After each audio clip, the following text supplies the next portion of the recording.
Hey everyone, welcome to our channel. If you are under 16 years old, you might have restrictions on messaging on TikTok due to the platform safety and privacy policies. So today we are here with some troubleshoot ideas to fix this. So firstly, open the TikTok app on your mobile device, and in TikTok app, go to your profile and log out of your current TikTok account. So if this is the TikTok account, you can't text or message, then you'll have to log out from this TikTok account. So go to your profile from the bottom right corner, and after that simply tap on the three dashboard on top right corner and scroll down till you find the option log out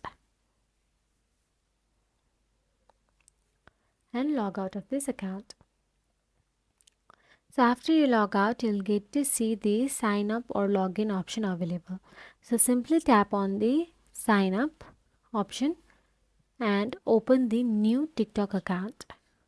And make sure that your birthday is over the 16 years old.